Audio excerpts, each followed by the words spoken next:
हम ब्रज 84 कोस परिक्रमा में ब्रह्मांड घाट तक की करीब 25 किलोमीटर तक की यात्रा कर चुके हैं।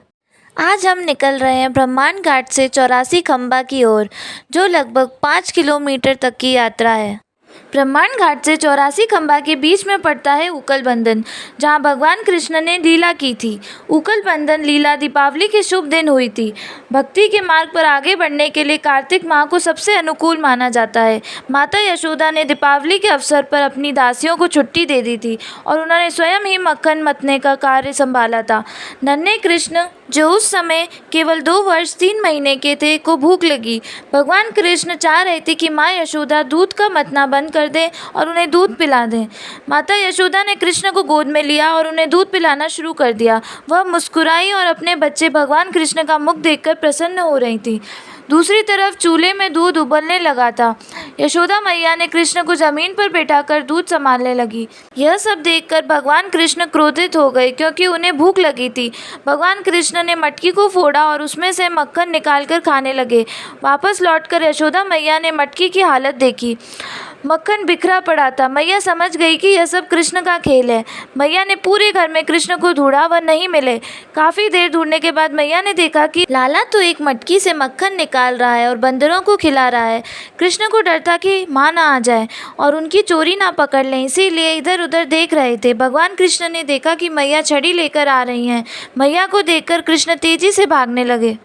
मैया पीछे पीछे भागती रहीं और थक गईं। तब मैया ने उखल से लाला को बांध दिया। पास में ही 2 अर्जुन के पेड़ थे, उनको गिराने का सोचा। एक कथा के अनुसार नल कुंवारा और मणिग्रीव दोनों कुबेर जी के पुत्र थे। नारद जी के शाप के कारण दोनों अर्जुन वृक्ष में परिवर्तित हो गए थे। जब नारद जी से दोनों ने विनती की, तब नारद जी ने कहा था कि तुम दोनों की मुक्ति भगवान नारायण जब कृष्ण अवतार लेंगे जब होगी। इसलिए भगवान कृष्ण दोनों अर्जुन वृक्षों को स्पर्श करना चाह रहे थे, जिससे वह नारद शाप से मुक्त हो सकें। भगवान कृष्ण के पैरों के स्पर्श से दोनों वृक्ष गिर गए।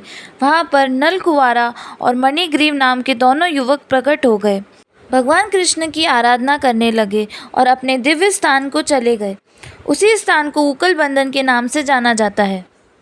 अब हम जा रहे हैं 84 खंबा मंदिर, जिसको नंद भवन भी कहते हैं, जो 84 खंभों पर टिका हुआ मंदिर है। कहा जाता है कि इस मंदिर का निर्माण विश्वकर्मा ने किया था। इसकी दीवारों पर सोना लगा हुआ था। सोने और हीरों से इस मंदिर का निर्माण हुआ था। महमूद गजनवी ने मथुरा पर हमला किया और 84 खंबा और कृष्ण जन्मभूमि सहित कई भव्य मंदिरों को नष्ट कर दिया। मंदिरों को 20 दिन तक लूटा गया और दीवारों पर लगे सोने और हीरे जैसे खजानों को लूट लिया गया। यह आ गया 84 खंबा मंदिर। यह वह स्थान है जहाँ भगवान कृष्ण और बलराम मैया यशोदा और नंद बाबा के साथ रहते थे। भगवान कृष्ण और बलराम का नामकरण संस्कार इसी स्थान पर किया गया था। भगवान कृष्ण ने पूतना राक्षसी को भी यहीं मारा था। यह मुख्य मंदिर है। ये सभी भक्त यहाँ पर बैठे हुए हैं। सभी दर्शन करेंगे। भीड़ नहीं हो, इसीलिए दर्शन कराने की व्यवस्था कर रखी है। कम लोग ही अंदर जा पाते हैं। 84 खंबा अभी आप देख सकते हैं। इन्हीं 84 खंभों पर ही नंद बाबा का भवन टिका हुआ था। इसी प्रांगण में भगवान कृष्ण और बलराम खेला करते थे। 84 खंभों पर यह भवन टिका हुआ है, इसीलिए इसे 84 खंबा के नाम से बोलते हैं। मैया यशोदा यहीं पर अपने लाला के लिए भोजन तैयार करती थी, इसीलिए यह इतने चिकने हैं। श्री कृष्णाय वासुदेवाय हरे परमात्मने प्रणत क्लेश नाशाय गोविंदाय नमो नमः। मंदिर के बाहर दुकानें हैं, उसमें आप लस्सी, रबड़ी, कलाकंद का आनंद ले सकते हैं। यह मेरा अनुभव है कि गोकुल जैसी ताज़ा और स्वादिष्ट लस्सी, रबड़ी, कलाकंद पूरे मथुरा वृंदावन में कहीं नहीं है। पियोगे लस्सी तो जियोगे अस्सी। यहाँ लस्सी पीने के बाद हम लोग रमन रेती के लिए निकल चुके हैं।